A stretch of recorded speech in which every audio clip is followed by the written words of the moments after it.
Welcome back. There's a live look outside at the Oregon coast, our Inn at Spanish Head Resort Hotel camera in Lincoln City. Thanks for watching Afternoon Live. The new remake of the film Mean Girls may be bringing laughs in theaters, but for many young people, real-life mean girls are no laughing matter. Here with tips on navigating girls and friendships, we welcome back teen coach Barb Steinberg. Great to see you. Hi, nice to see you too. So, these teen girls that we're talking about, this specific age group, they have a primal need for attachment. Can you tell us more about that? And is it specific to girls? Yeah, so relationships and friendships obviously are vital for girls' social development. It is as well for boys. The difference is girls have a primal need for attachment. And what that means is that they have a different response to the potential loss of a friend or the loss of a friend, meaning they're very fearful of isolation or being alone, so we might see them making choices in friendships that don't necessarily look positive or healthy. So why do these cliques and groups form, especially among teen girls? Is there something kind of driving that behavior? Yeah, I would say that there's three main reasons that girls form cliques.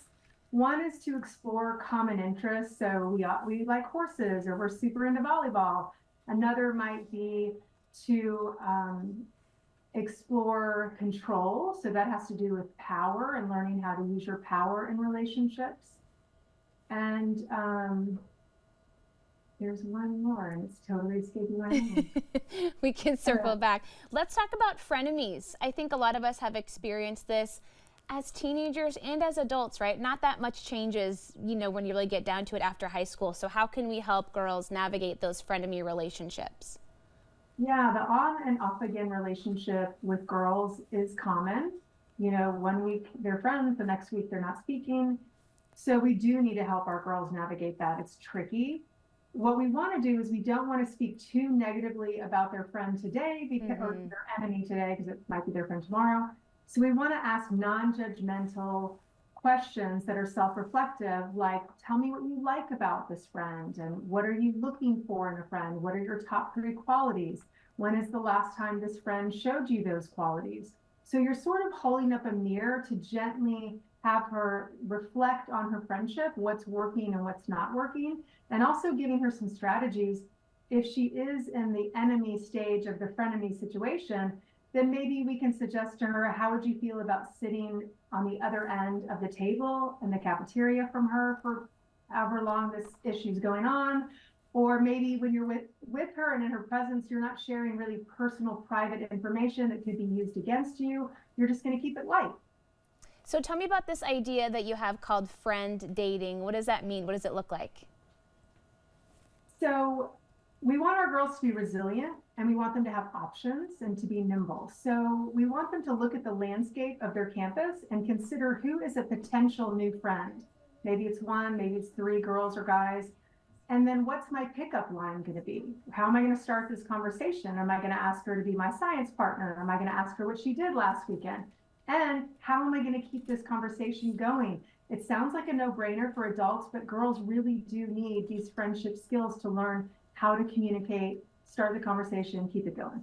Yeah, it's lifelong skills that they'll build on and use in the future. Tell me about this idea of role playing. Can we kind of use that to help our girls learn those skills too? Sure. So role playing, if they're amenable to the idea, which hopefully they will be sometimes, you can practice, for example, if she has an issue with a friend, you're going to act in this role play as your daughter, and she's going to be the friend because she knows what the friend will say or how the friend will react, and you don't necessarily know that.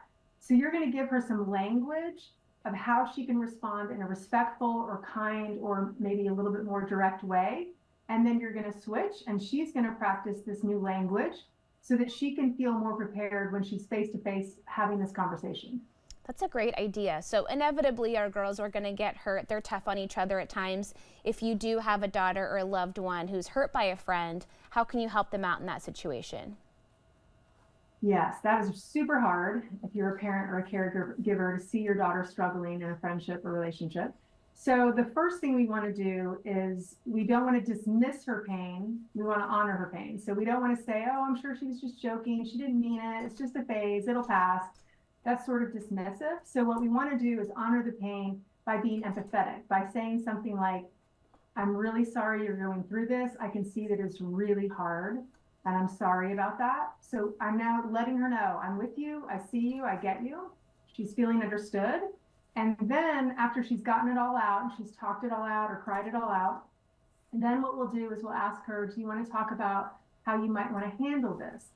And then we're going to ask her for some ideas, if she has any possible solutions and what the possible outcome might be. So if she says, oh, well, I'll talk with her with the whole group together at the lunch table. So then I might say, well, how do you think that might go?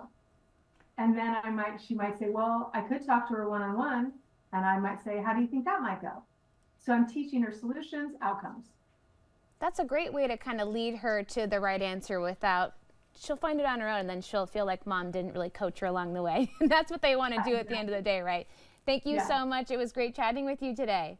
You're welcome. Thanks for having me. And we'll have more information on our website at katu.com. We'll be right back with more Afternoon Live right after this. First, let's